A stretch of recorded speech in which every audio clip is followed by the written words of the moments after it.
Hello everyone. If you like what I'm doing here, please consider subscribing, liking, and commenting. It would really help the channel out quite a bit. Thank you very much.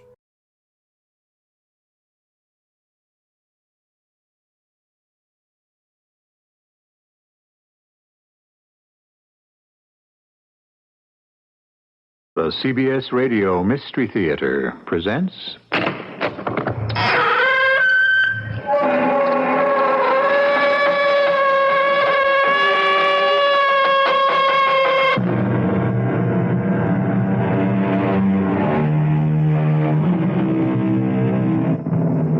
Come in. Welcome. I'm E.G. Marshall. Psychiatrists have sought the answers to puzzling facets of human behavior for years. Today, we speak freely of phobias, unexplained psychotic experiences.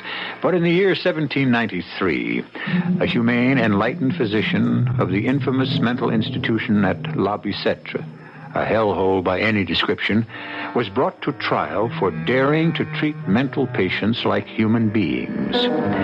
He himself was called mad for, as the court put it, freeing the beasts from their chains.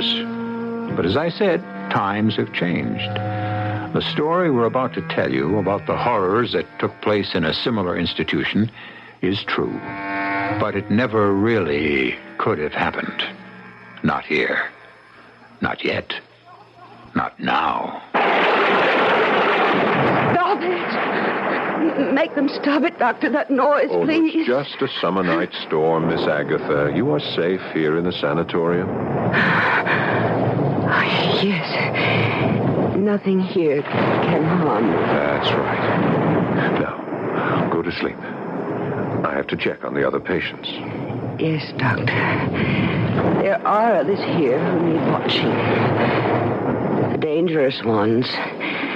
They hate me. They all hate me. You must get some sleep. It's getting late. Yes, you're right, Doctor. For the dangerous ones, it's getting later than you think.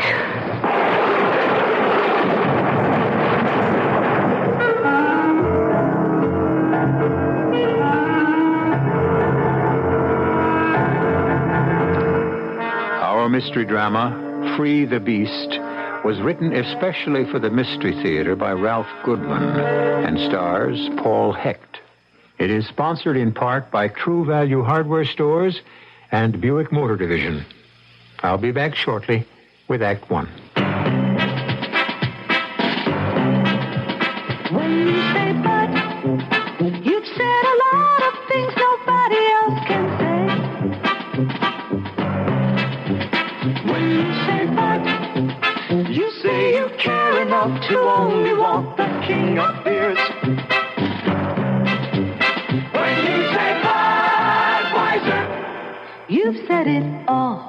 Anheuser-Busch, headquarters, St. Louis, Missouri. Okay, kids, here you are. Thanks, Dad. Oh, Harry, chocolate cone? Hey, who said you can't eat ice cream in a car? We got wet ones, moist towelettes to pop-up cleanup. Here, pass them around. They're ready when you need them. Nothing to unfold or unwrap. They're soft, they're strong, and disposable. Hey, Dad, I could use another wet one. When you want to wash up, but there's no place to wash. Up, or wet ones. Wet Ones is also available in a new smaller size porta-pack for purse or pocket. Did anyone ever ask you to buy a bottle of wine? Well, that's what happened to me. See, this girl Sally invited me to a picnic. She said she'd bring the food if I'd bring the wine. Well, it sounded good, you know. So I bought a bottle of LaSalle Rosé. It's a new California rosé, which most people don't know about. But I figured a picnic deserves a bright wine, and that's exactly what LaSalle Rosé is. Well, Sally liked LaSalle Rosé right after her first sip. She said it tasted just like fruit. And you know, it does. Well, as for the picnic, Sally brought apples, cheese, and good bread, and she also rented a boat. So we had this picnic in the middle of the lake. And you know what I did? I thought, what could be better than chilled LaSalle Rosé? So I tied the bottle to a fishing line, and I chilled it in the lake. And you know, it was just perfect. LaSalle Rosé, a bright new California rosé from the Christian Brothers, Napa Valley, California.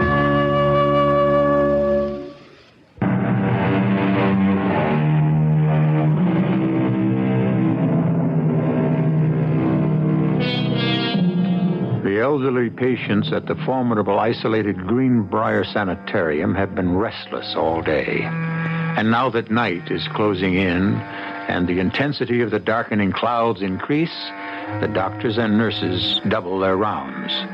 The resident psychiatrist, Dr. Paul Thurman, has begun his nightly round of the third floor.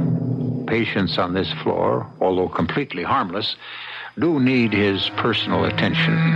Most are alone in the world, deserted by friends and family. He pauses a moment outside one of the doors because he hears an unfamiliar voice. Yes, I have watched them. Each night I have watched, listened. A strange voice, one he cannot identify, seems to be coming from Miss Agatha's room. But that is not possible. Miss Agatha has been at Briarwood for almost a year and has spoken to no one. Be calm, little sister. Nothing will harm you.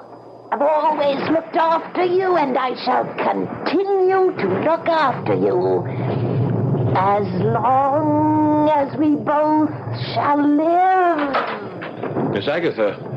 Yes, Doctor? Oh, you're alone.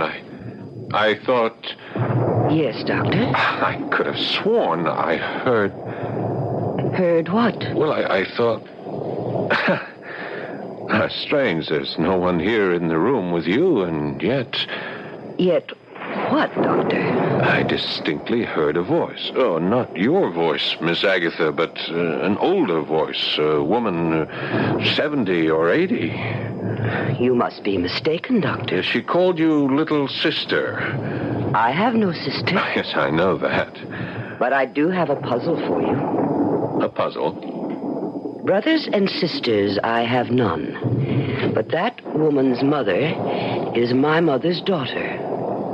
Who am I? Miss Agatha... No, stop. Make them stop, Doctor. That noise. Oh, just a summer night storm, Miss Agatha. You're safe here. Yes. Nothing here can harm me. That's right. Now, lie back. Close your eyes and go to sleep. I must check on the other patients. Yes, Doctor. They need watching. The dangerous ones. They hate me. They all hate me. You must get some sleep. It's very late. Yes. You're right, Doctor. It is very late. For the dangerous ones. It's later than you think.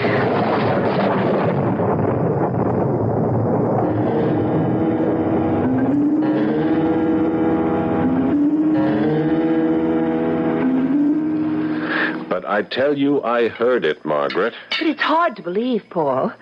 A strange, disembodied voice coming from Miss Agatha's room? And then you went into the room and saw nothing? Nothing but Miss Agatha sitting up in bed. She was terrified of the storm, and the voice was calming her. It's strange. I know there was someone or something in there talking to her. But it sounds so illogical. There's only one door leading to each of those upstairs rooms. The windows are barred and... Darling, are you sure? Of the voice, yes. But where it vanished to, no. Could she have been talking to herself? Well, she never has. Besides, the voice was so different. The entire quality of that voice, it was so much older, raspier. I tell you, Margaret, something strange, something unexplainable took place on that third floor last night. If I may say so, Doctor, considering you are an accredited psychiatrist, you're acting weird. The word, darling, is weirdly. I'm not acting weirdly, just cautiously. There is one thing you can do, sweetheart. What's that? Let's start by pulling the file on Miss Agatha. See if she has any relatives she hasn't told us about. Relatives, Miss Agatha? Oh, she doesn't have. I mean, I've gone over her file a number of times since she was admitted. She's an only child. Are you sure? I'm positive. That voice, the voice I heard in her room, it called her little sister.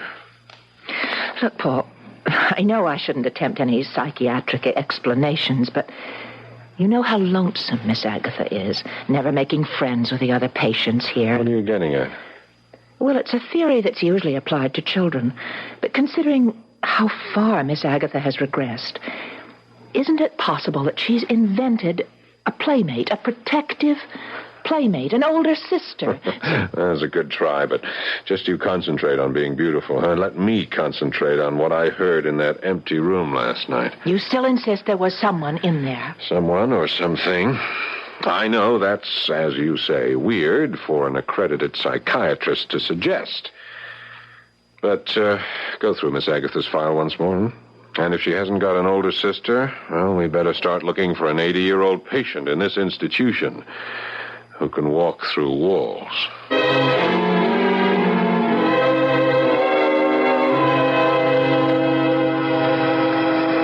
Now, this is a progress report dated the 28th. Patient Miss Agatha Milford, age 37. Patient not adjusting to confinement. Resistance to group therapy aggravated by persecution complex. Oh, yeah, come in. Patient is convinced that members of group are hostile to her. Sounds like you're reporting on Miss Agatha, right? Right. I'll be with you in a minute, Margaret. Just let me complete this tape. I brought her file. Everything I could find on her. Oh, well, in that case, I'm with you right now. I dug up everything I could find on her. Good. I'll do my report again later after we check what you have. But it's a waste of time, really. Huh? I don't have a thing. No brothers, no sisters. She has none. Brothers and sisters, I have none. But that woman's mother is my mother's daughter. What? That's what Miss Agatha said last night. When I heard that strange voice in her room, I asked her if she had a sister. She said no. And then she added, brothers and sisters, I have none, but that woman's mother is my mother's daughter. Oh, I've heard that riddle before. But isn't it son? I mean, that man's father is my father's son? Yeah, but not the way she says it. What does it mean? I don't know. Right now, I don't know anything for sure. I don't even know if I actually heard that voice coming from Miss Agatha's room. But you said that... Oh, I heard a voice, all right. It wasn't Miss Agatha.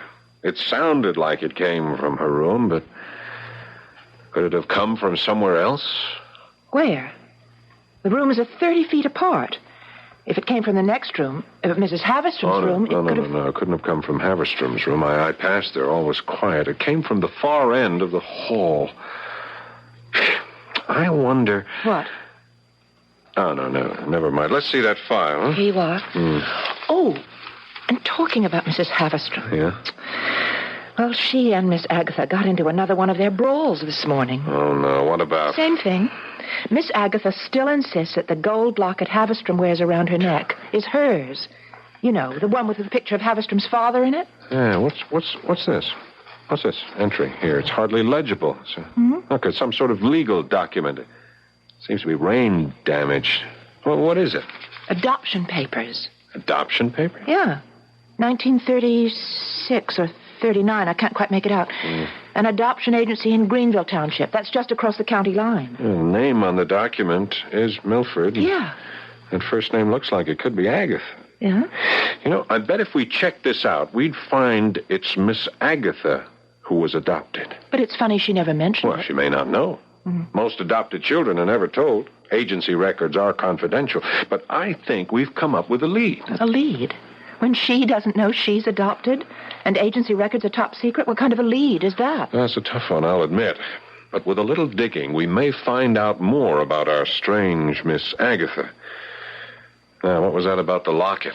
The usual. Miss Agatha insists that the locket is hers. And this time she tried to tear it off Mrs. Haverstrom's neck. And, well, Haverstrom swung her cane at her, but fortunately she missed. That Haverstrom locket? It could be Agatha's, you know. Well, I don't see how. Agatha Milford came here less than a year ago. I mean, look at her record. Here's what she brought with her. Just a few personal belongings, items supplied by county hospital. Oh, no jewelry. I see. Well, just keep Haverstrom and Miss Agatha separated, will you? Yes, Doctor. And the voice in the night. That I intend to check out further. How? From now on, I'm not making those spooky nightly rounds alone. I don't blame you. Starting tonight, you're going with me.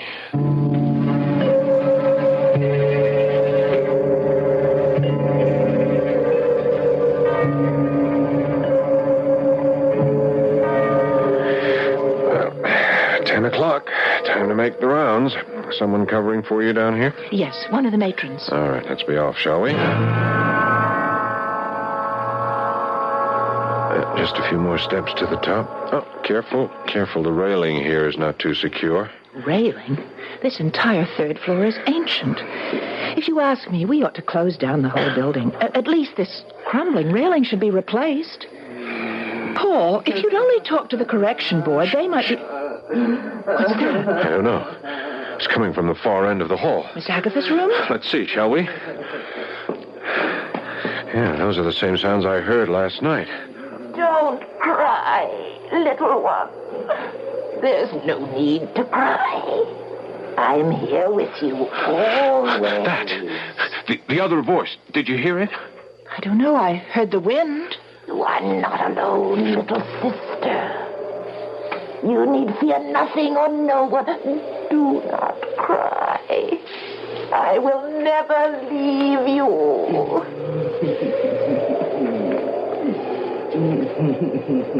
Is it a voice or is it the wind? I can't quite understand the words, and yet... Listen. Listen. There's nothing to fear, my little sister. No one will harm you. I've always looked after you. I will continue to look after you until death do us part. It's a weird voice. It's certainly not Miss Agatha's. Please. Tell me, little sister, why do you weep? Is it about the locket?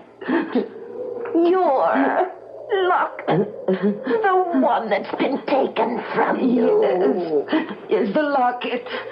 That Havistrom woman still has it. She tried to kill me. I wish she were dead.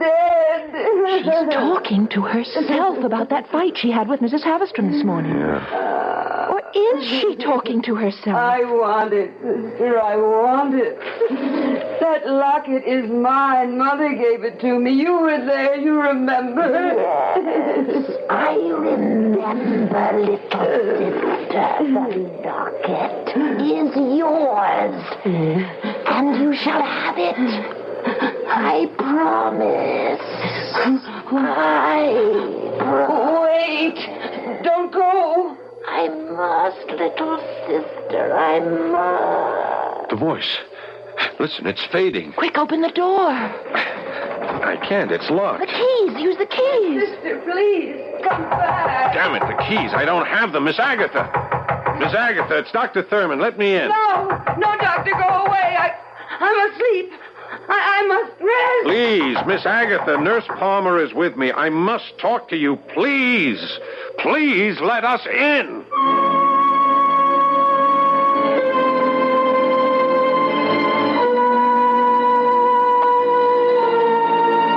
Well, what have we here? A ghostly, disembodied voice that makes nightly visits to one of the lonely inmates of Greenbrier Sanitarium? Has Miss Agatha invented an older sister to console her in her loneliness? Dr. Thurman seems convinced that the voice he hears is not that of Miss Agatha. But for the moment, he has chosen not to make a hasty decision, convinced that there is more to what is going on than meets the ears. We'll learn more when I return shortly with Act 2. And now, Coffee Rich, the frozen non-dairy creamer, presents Coffee Clocks. Tonight we hear Harry and Edith, Richwood City's controversial couple, in deep conversation. Harry! Harry! What do you want, Edith? Harry, your mother's coming. Right. Well, what color pitcher do you want me to serve the coffee, Richie? I don't know anything about pictures. I mean, just pour it from the carton. It'll be fine. Mommy! Harry, my baby. Mommy, my mommy. Take my coat and get me a cup of coffee. Oh, sure. Here, Mom. I see you've taught the little lady a little something about good taste. Right. This coffee's creamy and delicious.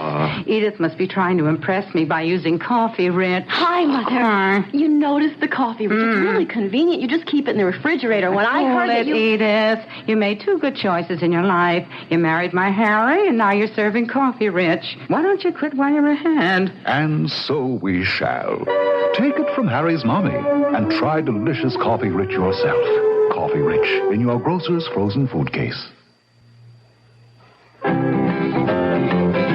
know that feeling when you have a job and you give it everything that you can. It's a good feeling, a real good feeling, getting back what you've been putting in. Yes, it's a good feeling, what's a good feeling when you're doing what you like to do. And it's a good feeling, what's a good feeling when you're working just because you're you. If you get the feeling that you've been discriminated against on the job because you're between age 40 and 65, call the folks at the nearest federal wage and hour office today. They're listed under U.S. Government Department of Labor. This is Diana Trask, and this message has been brought to you as a public service by the U.S. Department of Labor and this station. Good feeling, what's the good feeling when you work?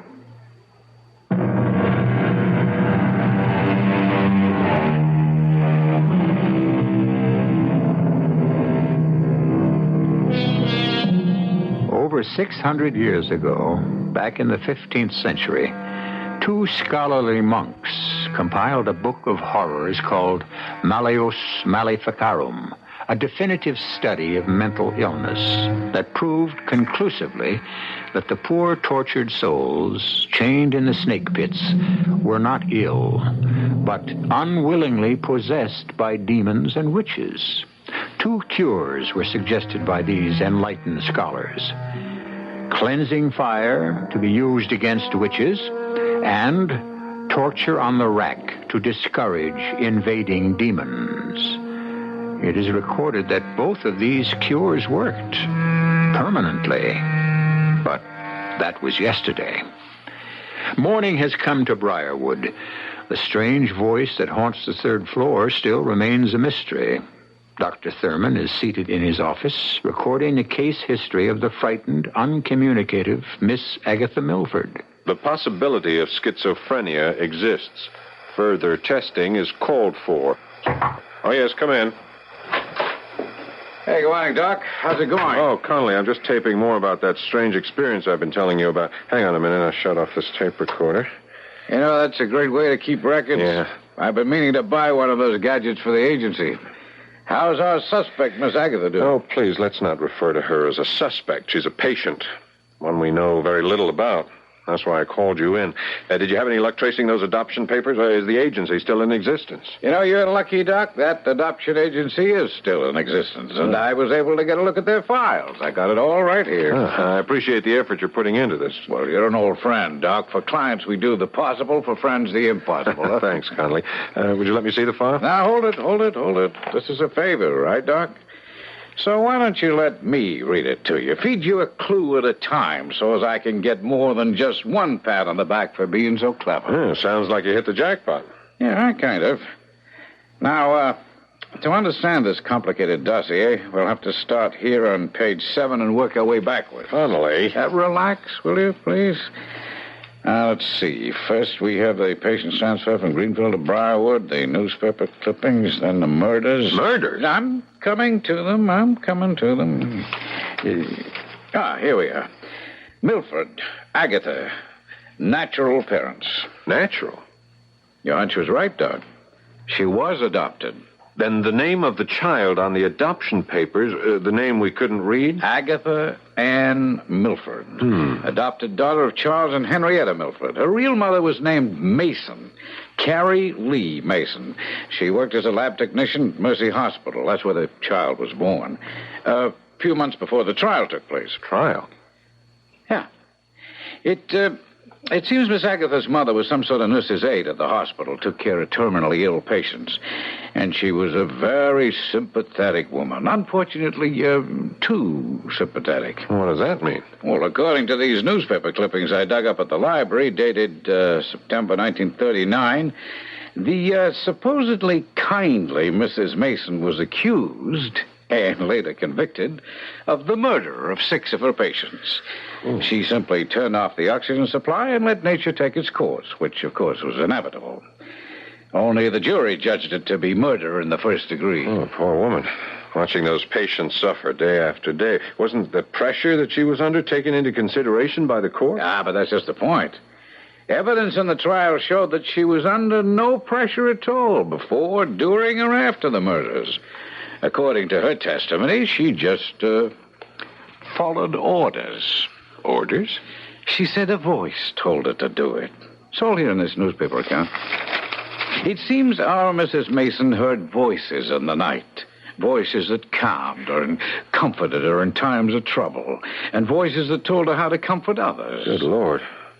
Like mother, like daughter. What? Oh, no, nothing. Go on. What else do you have there? This woman, Mrs. Mason, Miss Agatha's mother, did she have any other children? Other children? Yeah, sons, daughters. Particularly daughters. A girl, perhaps, older than Miss Agatha. No, at least not according to the records I've dug up. Mrs. Mason had no other children. Miss Agatha was an only child. Are you sure? It's important. Could there possibly be a sister, an older sister? Oh, you mean that voice you've been hearing, huh? I'm sorry, Doc. There's no answer in that. When the Mason woman was sent up for the murders, her child was put up for adoption. Miss Agatha, that is. Her only child. Now, of course, there are skeletons at every closet if you want me to dig deeper. Yeah, I wish you would. Well, sure, buddy, I will. The easy way out is to classify Miss Agatha as a schizophrenic. You mean that Miss Agatha and her sister may be the same person? Yeah. Only you don't really believe that. No, not after the studies I've made so far. There are reasons too complicated to go into. Yeah. Well, if I can be of any help. Thanks, you have been. Oh, by the way, is there a picture of Miss Agatha's father in those clippings? Yeah, I believe there is. Yeah, here we are. Nice-looking guy. Yeah. Mustache, long sideburns. Looks like Valentino, huh? Why? Oh, we've had a little dispute over a gold locket. It belongs to Mrs. Havestrom. Inside the locket is a picture of her father. Miss Agatha claims the locket is hers. Well, here, take the picture. Compare it. That'll take care of one problem. I hope so. I've had to lock Miss Agatha in her room. I had a padlock installed last night. At least I know she'll be safe until this petty bickering is over with, and we can try to trace that strange voice we've been hearing. Well, if you hear two voices coming out of there now, you'll know it's just another case of schizophrenia. Yeah, I hated to have to do it. Miss Agatha is not a violent person. She must have been terrified when Mrs. Havestrom swung that cane at her. Oh? Sounds to me like you locked up the wrong patient. Mrs. Havestrom is not violent by nature. Look, there's too much to explain. If you'll let me have that photo, she'll prove once and for all who the owner of that locket is. Oh, excuse me. Sure. Dr. Thurman speaking. What? When did it happen? Miss Agatha, where is she? I see. Yeah. I'll be right there. Well, we won't need that photo after all, Connolly. Mrs. Havestrom is dead. What? Dead? The third-floor railing. It's needed repairs for months. The poor crippled old woman must have leaned against it. She just fell to her death down 3 flights of stairs. Hell. Look, could she have been pushed? Look, I'm sorry. I can't discuss this any further. I got to get to the infirmary.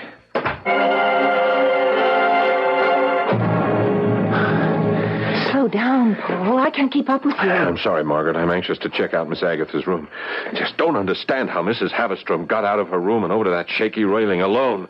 Where was the third-floor matron, huh? She was called away for a few moments. I've told you never to leave the third floor unattended. She was only gone for a short while. You heard me tell that to the police. They're taking the body away. When this gets out, Margaret, I just can't understand what happened.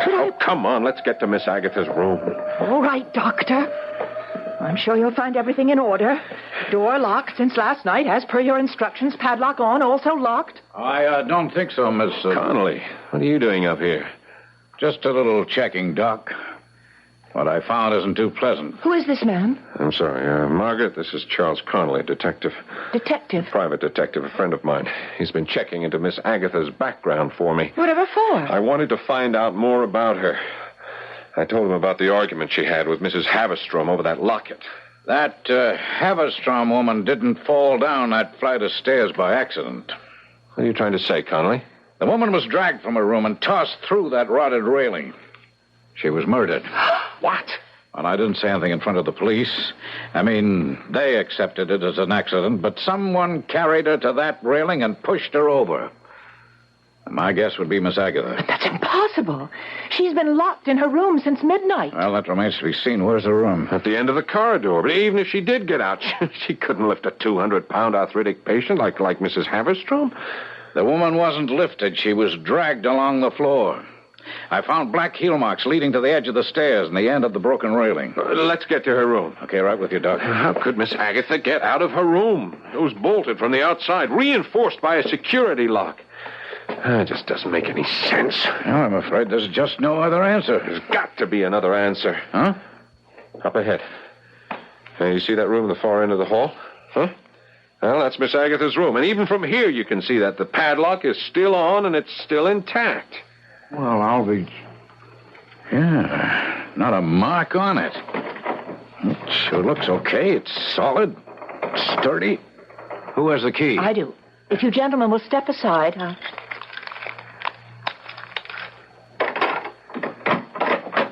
Well, good morning, Doctor. It's such a beautiful morning, isn't it? Yes. Yes, it is, Miss Agatha. You slept well, I trust? Oh, very well, Doctor. I see you've brought some visitors. Nurse Palmer. Good morning, Miss Agatha. And a gentleman I don't believe I've met before. This is Mr. Connolly, Charles Connolly, an old friend. He just stopped by to say hello, meet some of our new patients. How nice. A pleasure to meet you, Mr. Connolly. Well, thank you, Miss Agatha.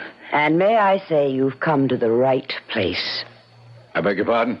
Well, I mean, it doesn't look like much from the outside, but it's so pleasant here. Everyone is so nice. Oh, yeah, is that right? Mm-hmm. Even Mrs. Haverstrom. She was trouble for a while, but everything is fine now. It's all been taken care of. It has? Yes. Doctor, I have a confession to make. That was my sister you heard me talking to in my room. I didn't want to admit it because of sanitarium rules. No visitors after 8 o'clock. But since she won't be coming back anymore, I can admit that she's been here. Because everything is all right again. What do you mean, everything is all right again? Well, look, Doctor. Look what I have around my neck. Good Lord. Mrs. Haverstrom's locket.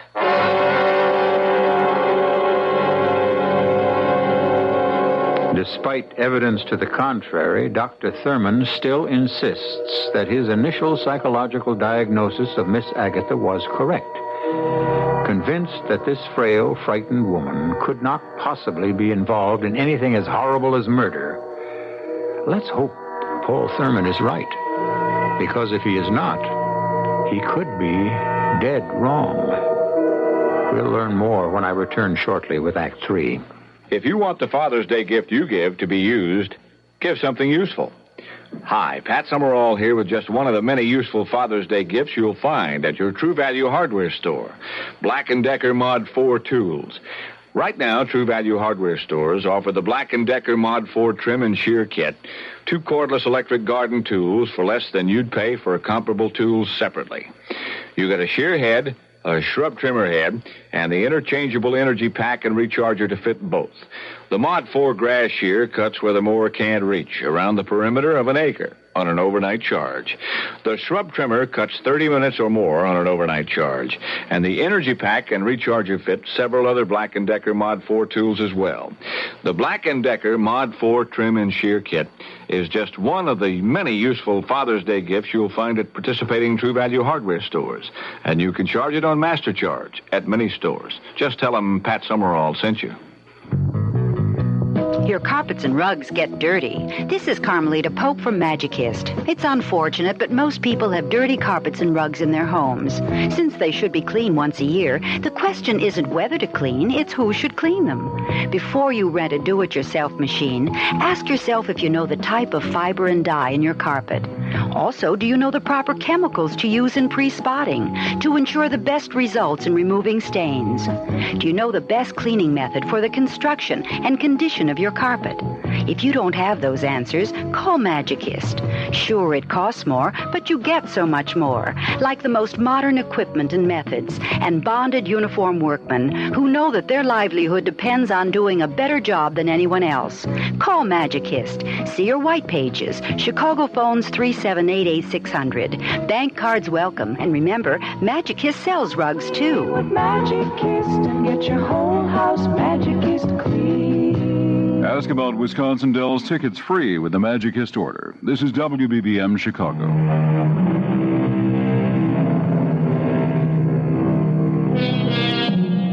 The strange death of Mrs. Haverstrom at the Briarwood Mental Institution could, by those untrained in psychiatric research, be simply diagnosed as madness. Wasn't it Lewis Carroll's observation in Alice in Wonderland that went something like this? "How do you know I'm mad?" Alice remarked. "You must be," said the cat, "or you would not be here." A simple solution to our mystery, I must admit, but not for those of us who have been expertly trained in madness and murder. We need more time to contemplate, consider, to separate the half-lies from the truths. Listen. And since the death of Mrs. Haverstrom, continued attempts made by staff members to remove the golden locket from Miss Agatha's throat have made the patient exceedingly hostile. She has become suspicious of all who enter her room and is now refusing food unless served by the one staff member she trusts, Nurse Palmer. Oh, yes, come in. All attempts to gain access to gold locket have failed. Until this morning, Paul. Look, the locket. Yes. How did you get it? She held it a little too tightly this morning. The clasp broke, and I told her I'd have it repaired and bring it right back. As simple as that? Where is the picture of the father that Mr. Conley gave you? I want to compare it with the one Mrs. Haverstrom showed me. I've been trying to open that clasp, but it seems to be jammed. Oh, here, give it to me. Let me do that. You'll find the newspaper clipping in that desk drawer, the one on the left. I'll get the picture. Okay. You work on that clasp. Were these the clippings? Yeah. This clasp seems to be bent. I'll get it in a minute. Do you remember what the man in the locket looked like? Was he young, old? Young man, about 30. Well, that sounds about right. Man in the newspaper clipping was about 30. Sort of plain-looking, slightly balding. Plain-looking? Baldy? What's wrong? A mustache or long sideburns? No. Mrs. Haverstrom's father was clean-shaven, heavy features. It was a tintype. I guess it must have been taken in the early 20s. Well, it's not the same man. It's not? No. Here, give me the clippings. I'll show you. See, there. That's Miss Agatha's father. There, young, dashing, handsome. Looks a lot like Valentino, huh? Oh, we darned all this trouble for nothing. Yeah. I finally got this locket open. There, you see... Oh, no. What's the matter? Paul, what is it? The photo in the locket. It's neither the man you described nor the man in the clipping. It's a photo of a woman. An old woman in her 80s who looks exactly like Miss Agatha.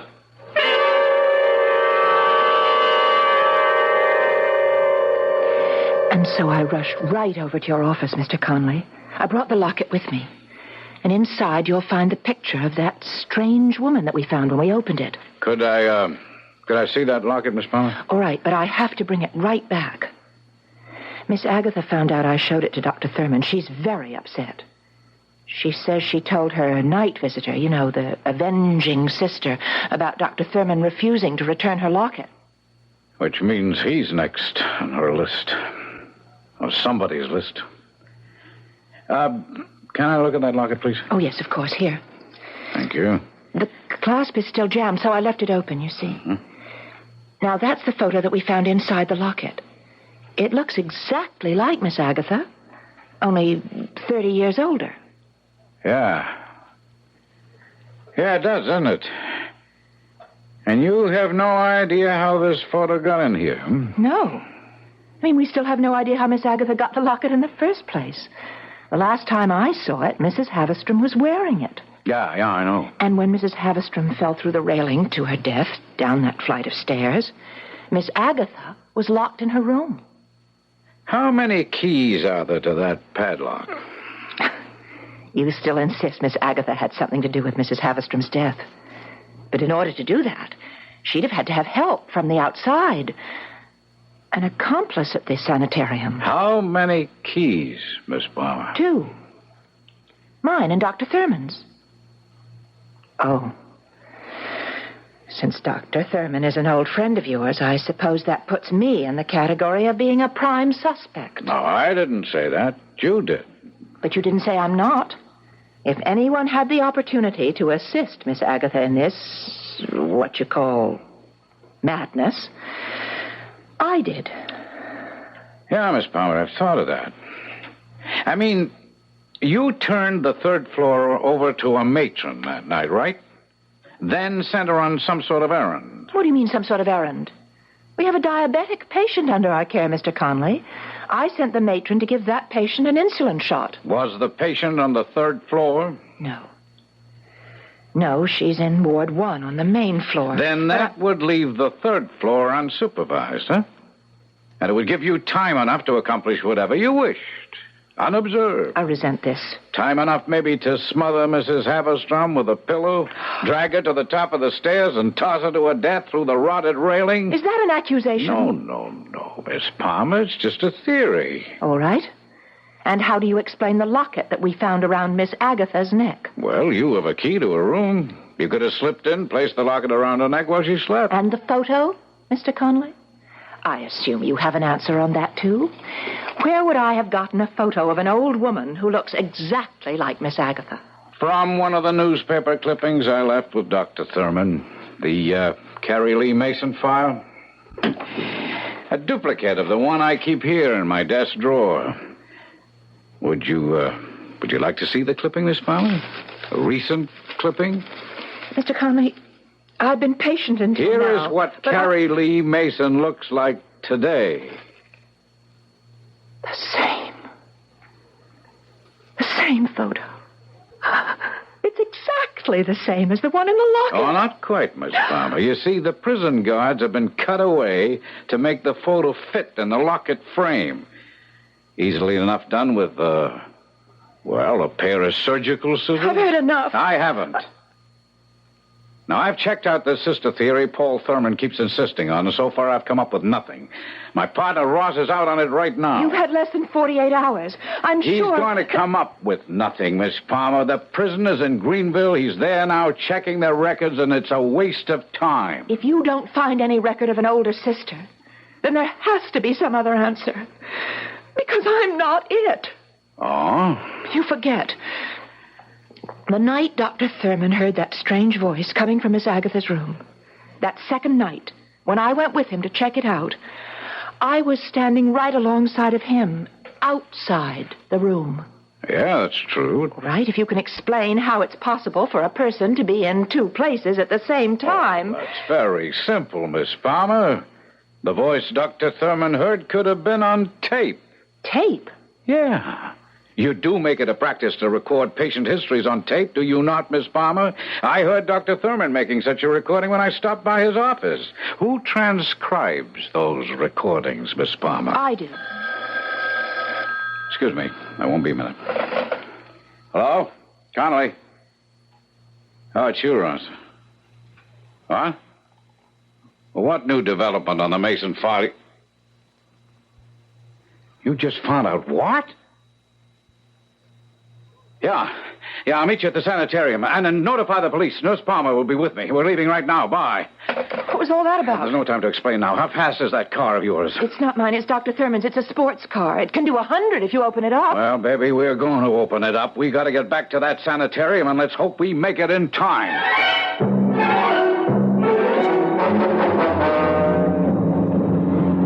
Mr. Conley, please. Please slow down. Just hang on, baby. Hang on. I've been hanging on for dear life. If anything happens to this car, I'll never hear the end of it from Dr. Thurman. I'm not worried about the car, Miss Palmer. I'm worried about Paul Thurman. Dr. Thurman, why? Look, you never told me what... There's a turn up ahead. Hang on. I was saying, you never told me what your partner Ross told you. Well, you'll know in a few minutes. I only hope Ross got to the police with the information he gave me over the phone. We're going to need a patrol car to back us up. We've got one. Following us. And at this speed, we'll probably pick up 3 more. Good. All right, there's the driveway to the sanitarium. Right up ahead. It's blocked by 2 police cars. Hang on, I'm going to stop. What's going on up there? Look farther up beyond the service road.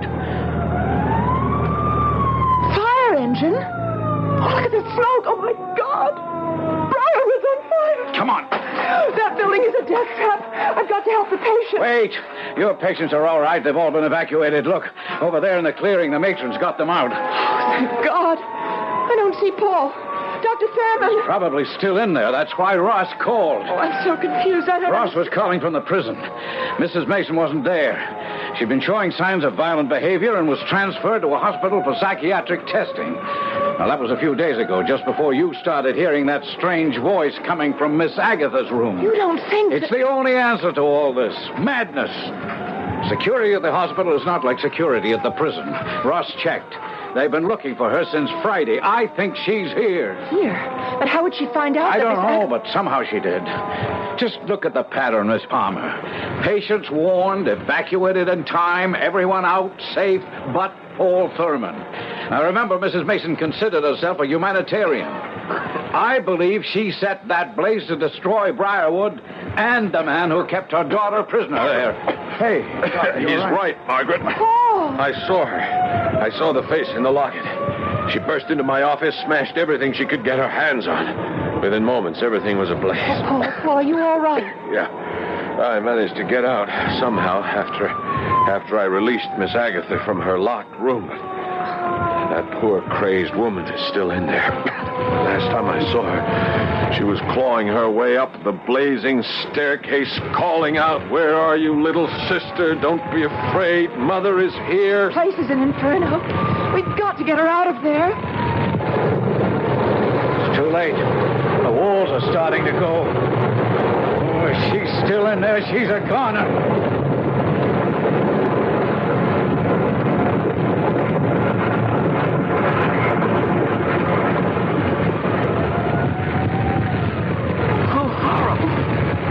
Nothing could escape such devastation. At least the others are safe. Are you sure they all got out? Yeah. Everyone but Mrs. Mason. I don't understand. What made her do it? You know about these things, Paul. What brought that woman here? What drove her to such total destruction? She couldn't help herself, Margaret. Intellectually, she may not have known whether Miss Agatha was her daughter or her sister. But emotionally, instinctively, she knew. She was driven by one of the strongest forces in nature. Love, Margaret. Mother's love.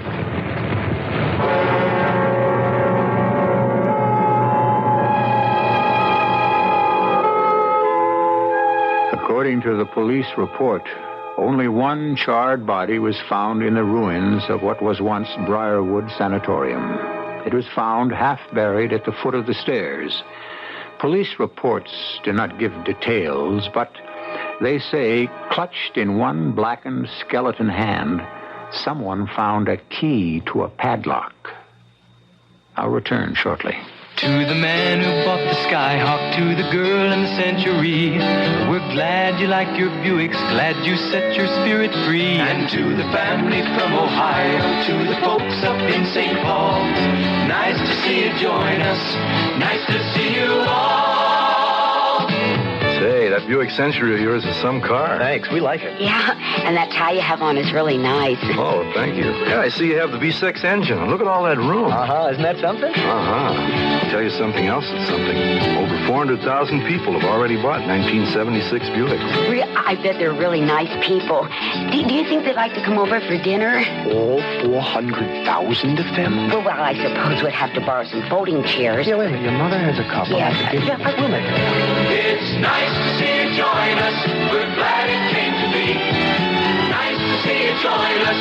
Glad your spirit's free. Buick, dedicated to the free spirit in just about everyone. When you say Budweiser, when you say you said a lot of things nobody else can say. When you say you say you care enough to only want a king of beers. When you say Budweiser, you said it all. Anheuser-Busch, St. Louis, Missouri. Hi, this is Tony Marvin for the National Leukemia Association. Please remember this name, Project Research. Join me and get on a winning team, because it's only through research that a breakthrough can be made. Throw your knockout punch against leukemia. Send your tax-deductible donation today to Project Research, care of the National Leukemia Association, Box 3039, Garden City, New York. Our thanks to you for Project Research.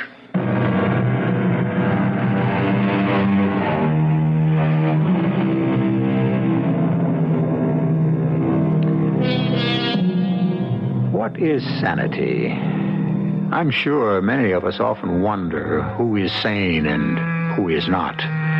There are many definitions of a patient in need of psychiatric care. The one I liked the best was suggested rather sardonically, I thought, by the noted psychiatrist Dr. Carl Menninger. A patient, says Dr. Menninger, is merely a word which confines and controls the experience of madness before the individual has had a chance to tell his story. Our cast included Paul Hecht, Marian Seldes, Joan Lovejoy, and Ian Martin. The entire production was under the direction of Hyman Brown. Radio Mystery Theater was sponsored in part by Anheuser-Busch Incorporated, brewers of Budweiser. This is E.G. Marshall inviting you to return to our Mystery Theater for another adventure in the macabre. Until next time, pleasant dreams.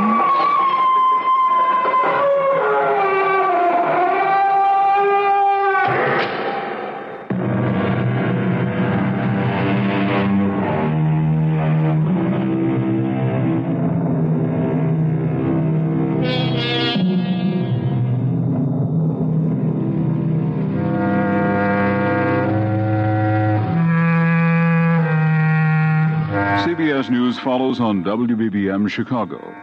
15 years ago, you'd pay at least $10 for a steam and dry iron or portable mixer, and even more for an electric can opener. Today, True Value hardware stores offer all three for less than $10 each. The General Electric 3-speed portable mixer has thumb-tip operation and beaters that clip to the sides for easy storage.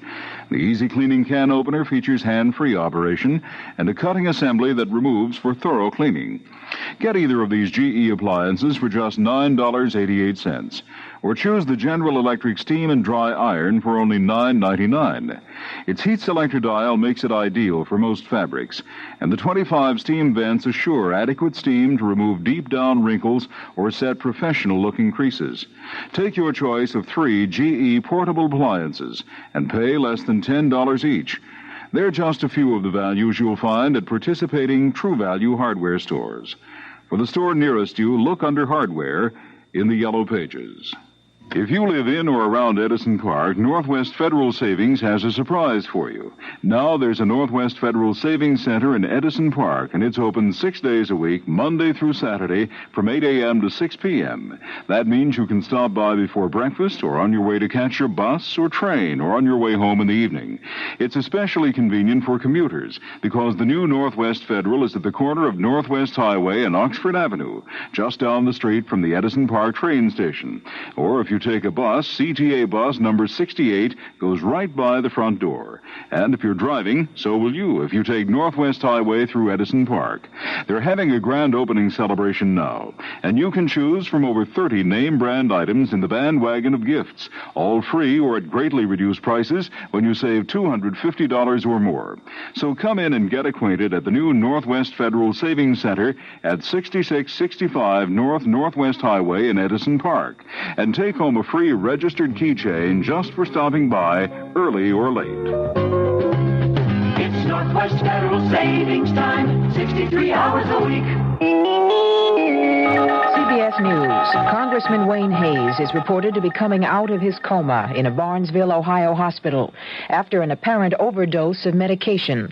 I'm Rita Sands reporting on the CBS radio network. Congressman Hayes, who is 65, reportedly has been suffering from diverticulosis, a stomach ailment. Sleeping pills were prescribed. At this point, it is not known whether the apparent overdose that sent him into a coma was accidental or deliberate. Dr. Richard Phillips is his personal physician. His condition now is markedly improved within the last hour. His level of coma continues to lighten. We've been in touch all evening with the people at University of Pittsburgh. They do not feel that an artificial kidney is indicated. A team of specialists in toxicology are on their way here from Pittsburgh. Congressman Hayes is currently under investigation by a grand jury and the House of Representatives because of a sex scandal involving his congressional payroll. Now this. The French call it an aperitif. In America, it's the appetizer you drink. Either way, Dubonnet goes before. Before, that's the time to say I'll have a glass of Dubonnet. Before a meal by day or night, Dubonnet is always right. Before, yeah, before. It's the time before for Dubonnet. Dubonnet. It all started in France, of course. And whether you call it an aperitif or an appetizer, the proper time to enjoy its distinctive taste is before. Before lunch, before dinner at cocktail time, before whatever you've got cooking. It's a wine that's right for your appetite. Dubonnet before. Made to make what comes after that much better. Before, yeah, before. It's the time before for Dubonnet. A product of USA, Dubonnet Company, New York, New York.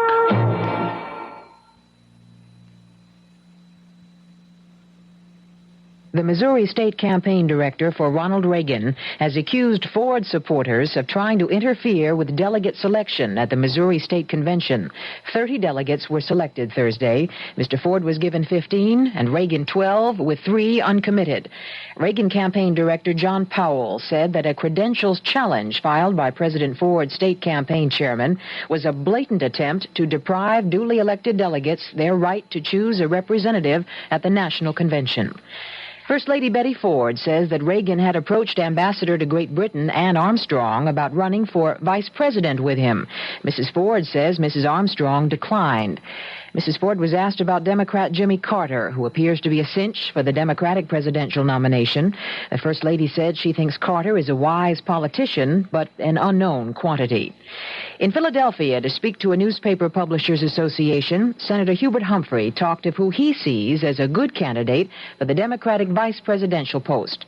Tia O'Brien of CBS station WCAU in Philadelphia reports.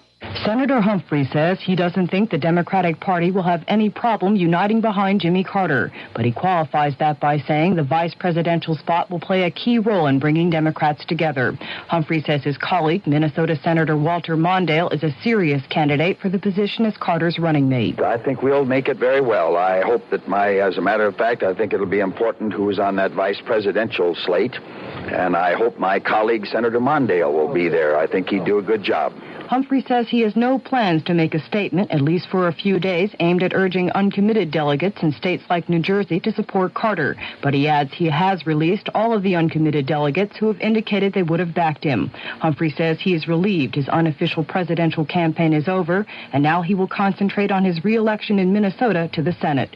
This is Tia O'Brien for CBS News in Philadelphia. Senator Mondale had this reaction to speculation that he might take aim at the number 2 spot at the Democratic convention. I don't know how seriously it should be taken. If Governor Carter were to talk to me, and he has not, of course I would give it serious consideration. Now this. Hi, Mike Roy here, along with Dennis Bracken. And we're here to say that Mike's got a really unusual seafood recipe for you tomorrow, friends, here on CBS. Tell us so, King of the Sea. We'll tell a tale of tuna burgers. Tasty round patties of tuna, all sorts of goodies. They're so good, they'll tug at your taste buds. Yo-ho-ho and a bottle of rum goes along with it, right? Huh? Mm-hmm. Not only that, if you're economy-minded, and who isn't, you'll find the tuna burgers fit right in. Well, look up Mike's Tuna Burger Palace tomorrow on The Cook Thing, here on CBS. I'm Charles Osgood, CBS News. Join me on Newsbreak, mornings on most of these CBS radio network stations, as we explore this curious world of ours. Some days, I'll pick a major news story to explore in further detail. Other days, it may be a person who did not exactly make the headlines, but whose story is noteworthy in the course of human events. Newsbreak, one of the many broadcasts of news and commentary, along with hourly CBS News, updates to the minute on most of these CBS radio network stations. Secretary of State Kissinger is now in Mexico City after attending a meeting of the Organization of American States in Santiago, Chile. He left behind several major American proposals, including one suggesting a fundamental reform of the OAS itself. Kissinger is scheduled to meet with Mexican President Echeverria and other senior Mexican officials to review the accomplishments of the OAS conference, which Mexico boycotted to protest Chilean human rights violations. Rita Sands, CBS News. I'm Ben Franklin, and once again I quote from the wisdom of Poor Richard's Almanac on eyes. The most revealing feature of a person is the eyes. Each person's differ, and each pair reveal the innermost soul, for they have a common language. Some eyes are big, indeed bigger than the stomach. Hungry eyes see far, but a jealous eye sees farther. Remember, when you speak to a man, look at his eyes. But when he speaks to you, look at his mouth. And now, some wisdom from a modern source. Imagine a store where you can find just about every kind of insurance. A choice of leading insurance companies, low prices, and trained professionals. Imagine all this, and you've got the idea behind the insurance store. For your nearest insurance store, just see an agent listed under the Continental Insurance Soldier in the Yellow Pages. We're those news people. CBS Radio for the Midwest. News Radio 78, WBBM, Chicago. It's 11:33. This is Alan Bickley on News Radio 78.